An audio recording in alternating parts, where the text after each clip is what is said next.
We are counting down the list of the top 25 Nashville Predators players ever, and we're at the creme de la creme. Numbers 5 through 1, the best of the best today on the Locked On Predators podcast. You're Locked On Predators, your daily podcast on the Nashville Predators. Part of the Locked On Podcast Network, your team every day.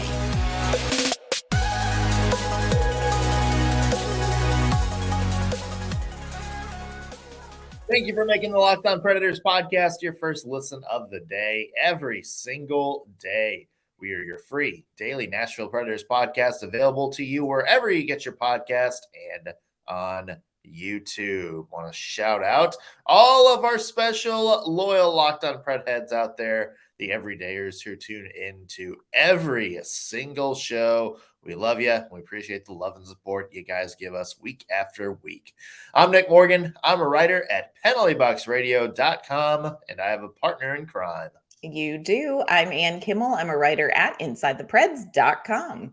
We've made it to the end, Ann. We've made it to the end. And this is the one where I'm like, it's so obvious. And yet, will people agree with where we rank these five? They should. We're right. Yeah. As we mentioned in our last episode we did, if you're counting along, you probably know who's in the top five at this point. Right. Unless you're a really big Colton Sissons fan and wondering where is he coming in on this list. Where is Rem Pitlick? I ask you. Yeah, then you might be disappointed. But no, I think everybody knows who is in the top five. I think it's just a matter of where maybe do you rank certain people. Yeah. And as always, mention if there's somebody that you haven't heard, you want to go back and hear what we had to say about some other star players, go back and listen to our first 4 episodes on this list. We did 5 at a time. You can find those on our YouTube page or wherever you get your podcast. So go back and listen to Ann. Yeah. Let's jump in, Ann. All right. Would you like to do the honors? Let's do number 5. We're counting it down like it's New Year's Eve with Dick Clark, y'all.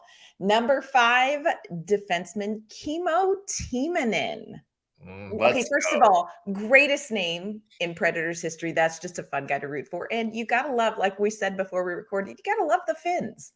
Better name than Vern Fiddler or Bubba Baronswig? Ooh, be careful. My dad's name is Vern. Awkward pause. Yeah. I would have to go Bubba Baronswig. Maybe it's the best president. Yeah. We have the best one in the prospect pool with Gunnar Wolf Fontaine. So yeah, we're bountiful with names. But Kimmo Timonen comes in at number 5 on our list. Yeah. This is a guy, to me, the best way to explain this to maybe younger Preds fans or like newer Preds fans out there. This was Roman Josi long before Roman Josi. Yeah. Roman Josi was just a curly-haired, handsome little boy or something like that. There was Kimmo Timonen. Growing up in Switzerland. Yeah, Kimmo Timonen, big offensive defenseman, good presence on the blue line, good minute muncher. Somebody like that who, not like world renowned for like his stay-at-home defense or anything like that, but was good enough to handle big minutes in his own zone, pretty much anywhere on the ice, offense, defense, and he was offensively gifted enough, just such an elite puck mover. It's crazy, how kind of how much Preds fans forget about Timonen just because of all the, all-star defensemen that have come along since then. But, and you look at the stats and Kimmo Timonen still ranks 8th ever in the Nashville Predators in points with 301. Still ranks 7th all-time in assists. I mean, this is a guy who is was a very good player, putting up some big numbers for the Nashville Predators for a very long time. That's right. In his 8 seasons with Nashville, 573 games played, 301 points. He was named captain in 2006, 2007. Gosh, that was a really long time ago when I say it out loud. He had a career year that year. And you talk about where he ranks with the Nashville Predators.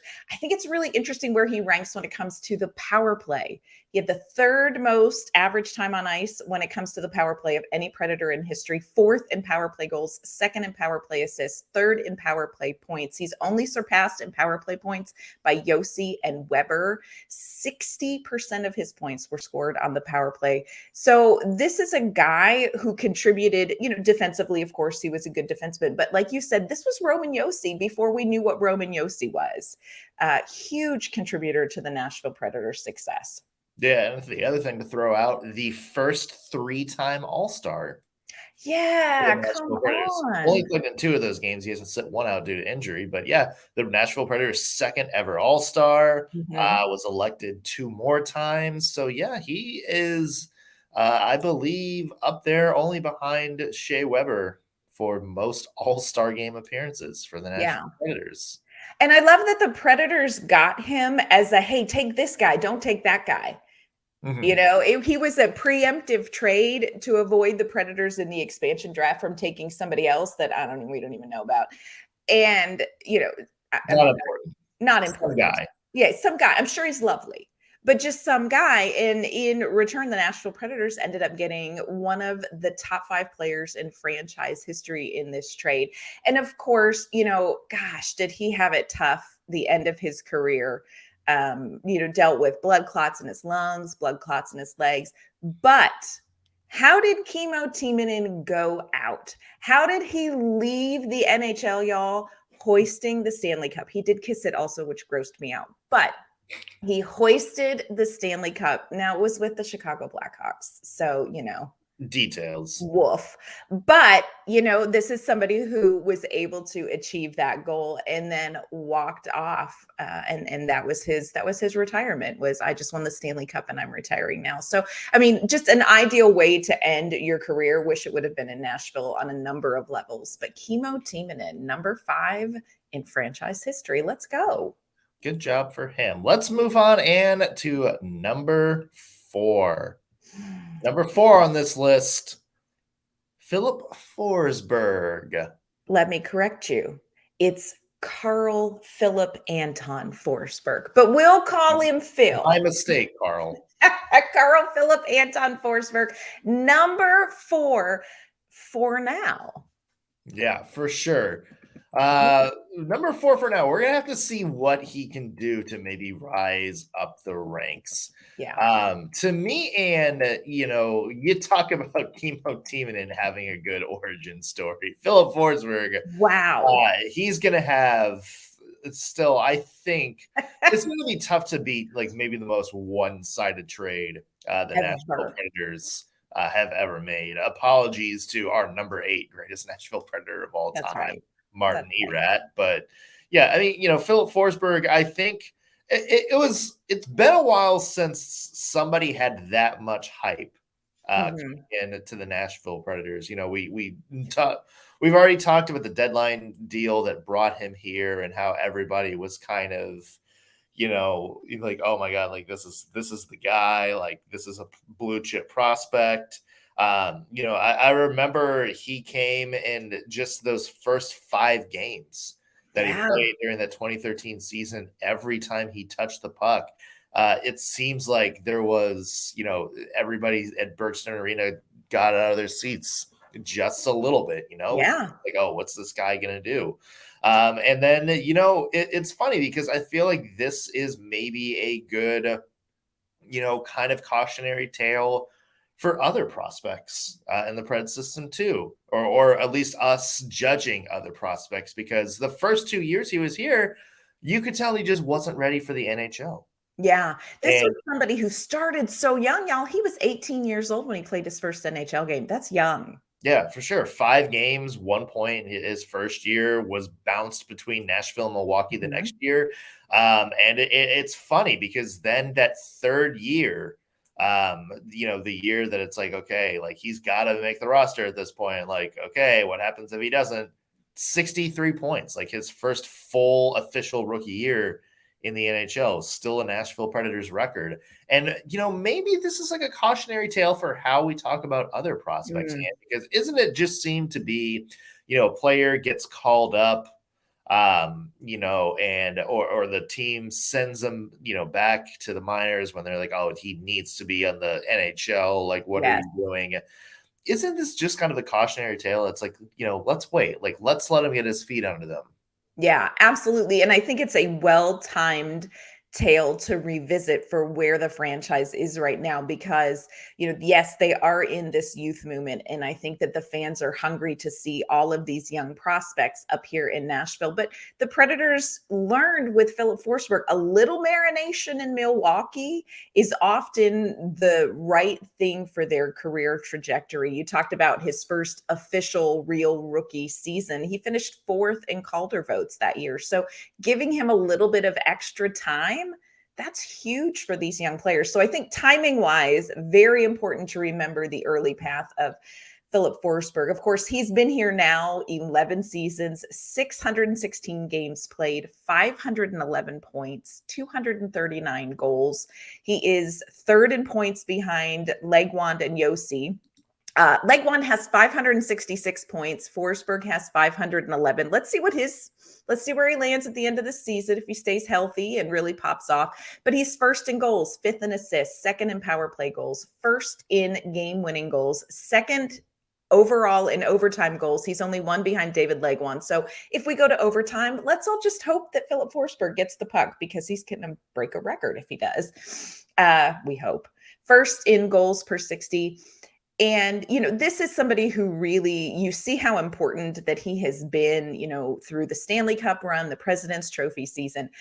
But this is, and we've talked about this is where you're going to see how important Filip Forsberg is because he now is the guy. He is the offensive guy that the Predators are counting on. So it's going to be really interesting to watch him this season, see what happens with his stats.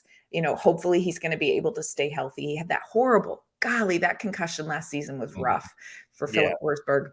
But if he can stay healthy, this is going to be a fun player to watch. Yeah, he's going to pass Shea Weber for most, on the all-time assists this season. He's probably going to pass David Legwand for 2nd all-time in points. So this has the potential to be a record-breaking season. For Forsberg. We will get to numbers 3, 2, 1 coming up on the other side of this break. But first, want to mention today's episode brought to you by FanDuel Sportsbook. Get ready for the new NFL season with incredible offers from FanDuel, America's #1 sportsbook. Right now, new customers can bet $5 and get $200 in bonus bets guaranteed. Plus, all customers, whether you've signed up before or not, who bet $5 will get $100 off NFL Sunday Ticket from YouTube and YouTube TV. That's why now is the best time to join FanDuel. The app is easy to use, and you can bet on everything from spreads to player props and much, much more. So visit FanDuel.com/lockedon and kick off the NFL season with an offer you don't want to miss. FanDuel, official partner of the NFL. All right, Ann, we are counting down our list of the top 25 Nashville Predators players of all time. We have gotten to number 3, somebody we just mentioned a couple minutes ago, Shea Weber. Shea Weber. If you wonder how Nashville feels about Shea Weber, just go back and watch when he was introduced at Pekka Rinne's jersey retirement. This city loves them, their Shea Weber. He was drafted in the 2nd round in the 2003 draft that was here in Nashville, made his debut on January 6th in 2006. And on April 6th, 6 must be his lucky number, he scored his first NHL goal. Played 11 seasons with Nashville, 763 games played, 166 goals, 443 points. Plus 48. I know we have weird feelings about plus minus, but plus 48. This is a guy who, like you mentioned, was an all-star repeatedly, Norris finalist, the 5th captain in franchise history. He was named captain in July of 2010. Finished here in Nashville. He is third in games played, third in goals scored, fourth in assists, fifth in points, second to Josi only in average time on ice, first in power play goals, third in overtime goals, third in power play assists. Look, here's what's real about Shea Weber. Shea Weber is one of the best defensemen in the NHL in his time. Mm-hmm. Yeah. And he was with the Predators, y'all.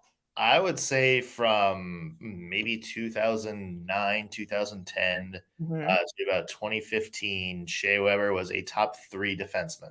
Yeah. At any given time. And could never win the Norris. Yeah.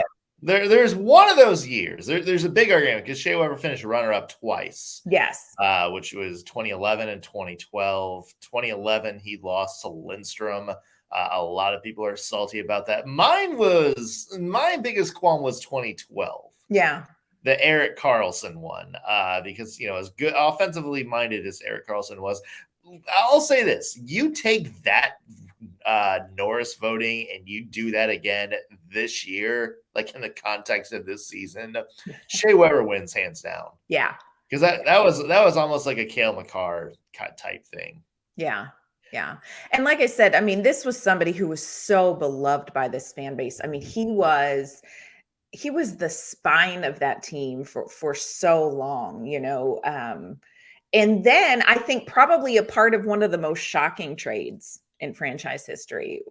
I remember getting phone calls. Oh my gosh, they traded Shea Weber. And I'm like, no, they didn't. Yeah. Oh, but they did, friends, for PK Subban. Yeah. I mean, it's funny. Everybody has, I think, a story about where they are when they heard the Shea Weber PK Subban news. How they felt about it. It's funny, it's how many people kind of have their own stories for it. But yeah, I mean, Shea Weber to me was like the first homegrown, superstar. Yeah. And maybe, that's why people hold him, still, kind of on the Mount Rushmore, as opposed to somebody like, Paul Kariya as a chemo teaming in, just because, he was drafted by the Nashville Predators, came up through Milwaukee and developed and, bounced around for a season between the Preds and Admirals and, this and that. And the Predators were able to turn him into one of the best, defensemen of the era. And I think that counts for something. Yeah. And I think, when you look at the Predators' whole body of work when it comes to drafting and developing defensemen, this is a great place to be a blue liner and get drafted when you're looking at, Roman Josi, you're looking at Matthias Ekholm, you're looking at Shea Weber. He really did set the bar for this is what we can do with a defenseman. So, yeah, I agree with that. I wonder. That shot, Anne. Oh, my gosh. That shot. Unreal, really unreal. I wonder, do you think the Predators will retire his jersey? Probably, yeah. I don't think they can officially do that until he's officially retired, which let's hope it's a few years from now, so we don't have that cap for capture penalty coming on. Yeah, there's a whole, would love to do it, just not yet, Shea. But yeah. I think Preds fans would love to see that. Would love to see that for Shea Weber. Yeah. Let's get on to number 2 on this list. And speaking of defensemen, we got Roman Josi, number 2. This guy is still writing the Nashville Predators record books.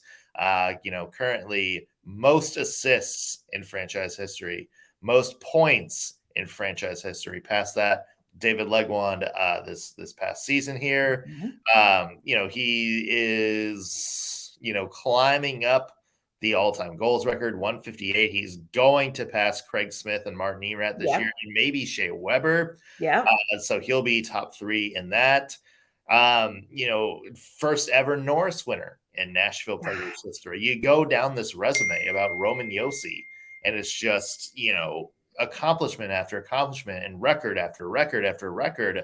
And it's funny because, we talk about, how beloved Shea Weber is, it kind of just feels like, we maybe don't realize as fans how much history we're living in right now with a player like Josi. Yeah, I agree with you. He is somebody who across the league, whether you are a part of that Cale Makar should have won it, Roman Josi should have won it in 21-22 argument. I think there is nobody in the league who really watches across the league who will say that Roman Josi is not a top defenseman in the league. We've seen some rankings come out. He's always in the top 10. I think maybe he is underestimated by some people who don't watch him as much. But I agree with you. This is one of those players that I think, 20 years from now, you're going to want to say, I watched the Predators when Roman Josi played, because he is that good. He is that talented. He is that iconic. He is that much a fabric of who this team is. So far he's played 827 games, 158 goals, 601 points, plus 73. And what is so amazing about Roman Josi, we talk all the time about he's an offensive defenseman, and he is, but he is such a good defenseman that I think sometimes you forget that. You go back to that 2017 Stanley Cup run and, you can talk about how great he was, but it was his defense that was so good through that postseason. It's, the 2021-22 where he was nominated for the Norris and lost to Cale Makar, he had 96 points, but that maybe overshadowed the fact that he's he's always a solid defenseman as well. Like he is such the total package for what you want. And, he is now the captain of the Nashville Predators. And we've talked about this. There are some people that are like, is he the right guy to be the captain? And I think he's proved that he is. He is not going to stand up and cuss you out. Maybe he is. I mean, I would pay money to watch Roman Josi say poop, but he's just such a nice guy. You can't imagine him taking on that role, but this is somebody who I think is the right guy, especially right now. Like this is the guy you want leading a team with young players on it. So Roman Josi, like you said, he's still setting records, and he's going to continue to set records for the Nashville Predators. I 100% agree. It's going to be a lot of fun watching Roman Josi. And again, like you mentioned, I feel like his defense has been underrated because a lot of people have kind of pigeonholed him as, just an offensive defenseman, doesn't play defense over the past couple of years. That was very much a John Hines thing. People forget when Peter Laviolette was here, even, sort of the last days of Barry Trotz, Roman Josi, he played defense, friends. That is and that was the biggest reason that he won the Norris in 2020 over John Carlson, who had more points, was because Roman Josi's defense was better. Yeah. He was the better two-way player. Yeah. And I feel like that's rubbed off on. Yeah. And we are counting down our list of the top 25 Nashville Predators of all time. We have done numbers 25 through 2. We've done a few honorable mentions. Here it is, the number 1 Nashville Predator of all time. You guys absolutely knew who was coming. It's Jordan Tootoo, one of the best fighters in team history, just a beloved guy. Wait a minute. First of all, if we were going to say it was anyone, we would have said it was Red Pitlick. That's who we would have said. I could have said Cole Smith. You could have. Oh my gosh. Number 1 is Pekka Rinne. Number 1 is Pekka Rinne. Who else was it going to be? I mean, who else could it be? Pekka Rinne, drafted in 2004 in a round that doesn't even exist anymore. The 8th round, 258th overall. When he was scouted by the Predators, one of the nights they went and scouted him, y'all, he wasn't even the starting goaltender. He was the backup. They watched him in warmups. But fun fact, the Preds weren't there to scout him. Who were they there? Do you know who they were there? They were there to scout Nicholas Backstrom, the goalie Nicholas Backstrom. Oh, yeah. And starting in front of Pekka Rinne. Yeah. And he was the backup. They watched him in warmups and they went, and thank you for that, whoever that scout was, because man, did you see something? 683 games with the Nashville Predators later.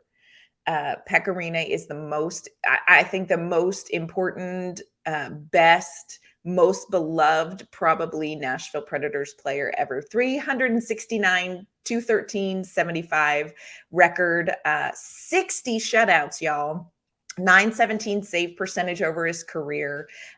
First, of course, in goalie games played. Oh my heavens. I love the stats. It's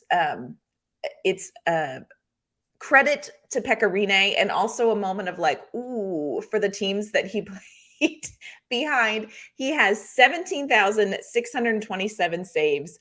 Thomas Vokoun had just 9,500 saves. So Pekka Rinne, y'all, did the work in goal. He logged almost 40,000 minutes in net for the Nashville Predators. And oh my gosh, can we just talk about the fact that our boy scored a goal?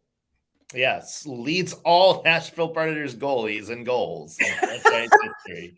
He made every shot. If you look at who has the best shooting percentage in the history of the Nashville Predators, y'all, it's Pekka Rinne, baby. If Chris Mason comes back and gets a second, maybe he's on this list. Yeah, but like real goals, Chris Mason. Oh, hey now. Well, you know. It still counts. It bounces off. It does count as a goal. Yeah. They don't ask how, they ask how many. So afraid to take a shot on goal that they pass it back into their own empty net instead. That's intimidation right there. That's a skill. The thing with Pekka Rinne is that, of course, the longevity factor. For sure. And how long he played in Nashville, his, how he was off the ice. Just as, a happy class act off of it as he was on it. Yeah. There's all of these reasons why Pekka Rinne has his number in the rafters and a statue in front of Bridgestone Arena. It's just everything about him is so beloved. It's crazy to go back and look at, just how good he was on the ice, because, you kind of mentioned, we talk about, UC Saros now, kind of having to will the Nashville Predators to be a lot better than they should be. That was the first couple years of Pekka Rinne. Yeah. It really was. The Predators, when he took over that starting job, kind of halfway through 2009, the Nashville Predators, for all intents and purposes, were rebuilding. Like they had, Ryan Suter, Shea Weber locked in, but they still had, nobody really up front, and, all these young players and sort of these, prospects that weren't working out. Pekka Rinne had to be the guy to step up and sort of shoulder the load. Like, the 2010, playoffs where they got, against the Chicago Blackhawks. Preds didn't really have any business being in the postseason. No, that year. And it was a incredible Pekka Rinne season that kind of got them there. In fact, Pekka Rinne that year, was, got some award nods and everything like that. He was the next year, 2011 was, kind of another, year, but, the Preds got there. Pekka Rinne was second in Vezina voting, fourth in Hart voting. That should tell you just how much of an important piece he was. And then, of course, as the team got better, that's when Pekka Rinne sort of, got this, got all these reputations for like the playoff heroics. Right. And, made that big, that cup run in 2017. And to me, the highlight, Anne, is when you go back and like watch YouTube videos of like the game 3, like starting lineups, because they always do like the starting lineup on the ice for the Stanley Cup Finals. Listen to the reaction of Nashville Predators fans when Pekka Rinne is announced, even after 2 bad games. Right. Like when Pekka Rinne is announced, that is one of the loudest moments. Yeah. I think I've ever heard at Bridgestone. Yeah. And one of my favorite saves that Pekka Rinne ever made happened in the 2017 finals. And it might have been in game 3. I should have written down what game it was. But there was Sidney Crosby on a breakaway. And you know how I feel about that just from the get-go. Mm-hmm. Sidney Crosby has the breakaway. Pekka Rinne makes a huge save. The puck kind of goes off to the side of the net. There's a flurry in front of the net. Ends up on Jake Gunsel's stick. And Rinne literally dives from one side of the net to the other to make this incredible save on Gunsel. so many incredible plays by Rinne. You know, there was one just a few seasons ago where the puck was going up and behind him, and he reaches back behind his back with the blocker and makes these incredible saves. You know, he saved a shot in a playoff game against the Winnipeg Jets with the tip of his stick. Like, just, this is a guy who was all out, like going to make the save any way that he could. And like you said, so much about Pekka Rinne is about who he is as a person. So much about that statue in front of Bridgestone is that this is who you want your franchise to be. This is what you want your franchise to be on and off the ice. So I agree with you. I don't think there's any question who the number one Predator, you know, the best Predator in franchise history is. Do you think anybody will ever be able to surpass that? It's going to take a lot. Yeah. I think you and I talked about this the other day too, because what made Pekka Rinne special is because he was kind of the first legend. Yes. The first guy that played across multiple eras, the first guy to play his entire career kind of with the Nashville Predators and play to that level. Mhm. You know, obviously, like, you know, maybe, you know, 5 years from now, this Preds team gets really good, goes on a couple other cup runs, maybe Roman Josi, Mhm. you know, maybe Yeah. Filip Forsberg if he has a few more, you know, like 80-point seasons or something like that. I mean, it's going to take a lot, and I think that's Yeah. just kind of a testament to what Pekka Rinne provided.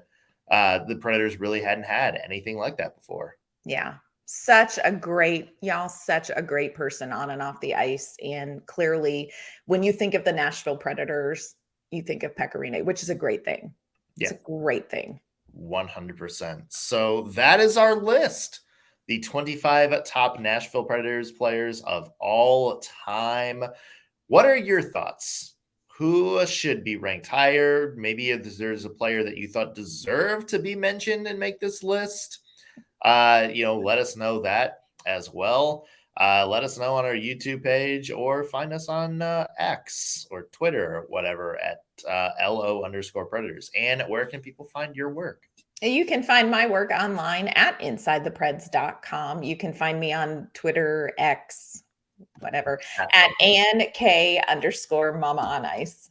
You can find me on that thing at _NS Morgan or read my work at penaltyboxradio.com. We're going to be doing a kind of a voted version of this same list here on Penalty Box Radio in a little bit as well. So, yeah, stay tuned for that. The list is going to look a little bit different.